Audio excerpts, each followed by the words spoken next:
Australia is a stunning continent of striking contrasts, blending vibrant, modern cities with ancient, otherworldly landscapes. Home to over 10,000 breathtaking beaches, lush rainforests, vast red deserts, and unique wildlife, it offers diverse adventures for every traveler. Top must-see Australian wonders. Sydney and New South Wales. Sydney is famous for its iconic harbour, featuring the Sydney Opera House and Sydney Harbour Bridge. Beyond the city, the dramatic sandstone cliffs and eucalyptus forests of the Blue Mountains provide an unforgettable escape. The Great Barrier Reef, Queensland. Stretching over 2,300 kilometres, this World Heritage Site is the planet's largest coral reef system. It offers world-class diving and snorkeling experiences alongside the tropical Daintree rainforest. The Outback and Uluru, Northern Territory. At Australia's Red Centre, you will find the towering sandstone monolith of Uluru, Ayers Rock. This massive rock formation holds immense spiritual significance for the Anangu traditional owners and is spectacular at sunrise and sunset. The Great Ocean Road, Victoria. This legendary coastal drive winds past spectacular limestone formations known as the 12 Apostles and offers sweeping views of the Southern Ocean.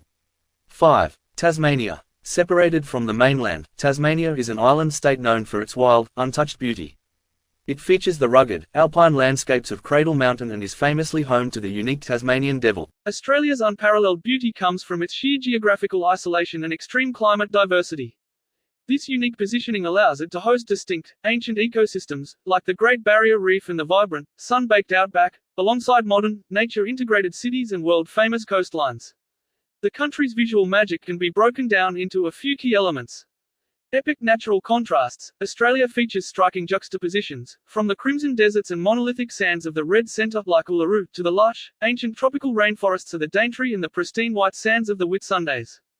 The world's largest living structure, the Great Barrier Reef is so vast it can be seen from space, offering a kaleidoscope of vibrant coral reefs and marine life off the Queensland coast.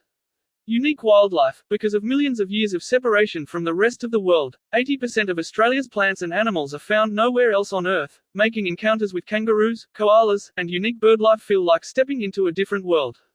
Vibrant coastal cities. Urban centres like Sydney are uniquely beautiful, naturally integrated with glistening harbours, iconic beaches, like Bondi, and vast urban parklands. The outdoor lifestyle. Australians have a deep, culturally ingrained love for the outdoors. The sunny weather and abundance of beaches inspire a laid-back, active lifestyle centered around taking in the breathtaking environment. Australia is roughly the same size as the contiguous United States, but it has a population of around 27 million people. About 85% of Australians live within 50 kilometres of the coast, leaving the interior largely empty. This massive emptiness is primarily caused by geography, climate, and water scarcity. The desert heart. Nearly 70% of the continent is classified as arid or semi-arid. The interior, known as the Outback, experiences extreme heat, with summer temperatures regularly soaring above 50 degrees Celsius (122 degrees Fahrenheit). Global air currents. Belts of deserts circle the Earth at the latitudes of central Australia, where hot air that has risen in the tropics descends again, holding very little moisture and preventing significant rainfall. The rain-shadow effect. The Great Dividing Range, a mountain chain running along the eastern coast, traps moist air from the Pacific Ocean on the coastal side, leaving little to no rain for the interior. Soil and water scarcity. Inland Australia lacks major river systems comparable to the Mississippi in the US. The soil is ancient and nutrient-poor, and the rocks and water naturally contain high levels of salt, making large-scale agriculture and permanent settlement unsustainable. As a result, most of the population clusters into temperate, fertile coastal cities like Sydney, Melbourne, and Brisbane, while the inner expanses are reserved for highly localised mining or cattle grazing. Australia, the land of sun-baked deserts, colourful coastline, and cities, is a country known globally due to its magnificent landscape and wide open spaces. However, what many are normally shocked to discover is that 95% of Australian terrain is virtually uninhabited, as most of its 27 million people are clustered on the edges of the continent. This situation, partially overdramatised in popular literature, has its deep roots in two concepts: geography and British colonial settlement patterns. But why does such a rich and vast country have few people over most of its lands? The solution is in the harsh soul of the Australian continent and decisions made in its colonial history. The geographical puzzle. Nature's harsh hand. Australia is ranked as the sixth largest country in size, covering an enormous 7.7 million square kilometres, yet it has one of the lowest population densities in the world, accounting for an approximate 3.4–3.5 persons per square kilometre. To give some idea of that, India has a population density of over 480 people per square kilometre, and even the United States, with its own vast deserts, has something like 36.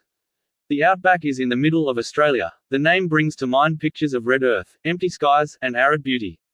The Australian interior is dominated by the outback, with large areas of arid and semi-arid land, that is, it is not suitable for any kind of agriculture, habitation, or large-scale development as a whole. Indeed, much of the Australian continent is in the arid or semi-arid zones, approximately 70–80%, where some of the most extreme environments in the world can be found. The Great Victoria Desert, the Gibson Desert, the Simpson Desert. The temperature of these lands may reach over 40 degrees Celsius, with little to no rain and a lack of water sources. Having very few sources of fertile ground and a stable water supply, the practice of maintaining large human populations here has been nearly impossible. Most areas of Australia have no reliable source of freshwater, in contrast to river-based civilizations such as the Nile Valley or the Indo-Gangetic Plain. The largest lake is Lake Eyre, found on the continent, which is generally a dry salt basin. Even key rivers such as the Murray-Darling Basin, which acts as the core water source of farming, are located in the southeast. Understandably, mass populations amongst the Australians have favoured the shorelines as the climatic conditions are more favourable, resources are most abundant, and through the accessibility of global business lines, an economy can grow. The British colonial blueprint. Geography preconditioned the situation, but history and colonial choices were equally important in the development of the modern demographic map in Australia. In 1788, the British settlers first established their colony in Sydney, New South Wales. As expected, they preferred the coast because of its easy access, fertile land, and the location was near the sea. As it turned out, more colonies emerged on the shores over time: Melbourne, Brisbane, Perth, Adelaide, and eventually Hobart in Tasmania. The raw, unfamiliar interior was mostly deserted by the European settlers famished for the expertise, technology, along resources to take advantage of. Venturing into the heartland backfired more times than not, like the ill-fated Burke and Wills, in the 1860s expedition, further emphasizing how hostile the outback was. Several decades later, we have ended up in the modern world, where Australia is one of the most urbanized nations around the globe. Over 85% of Australians live within 50 kilometers of the coast. Major cities along the east, southeast, and southwest coastlines account for the lion's share of the population and economic activity.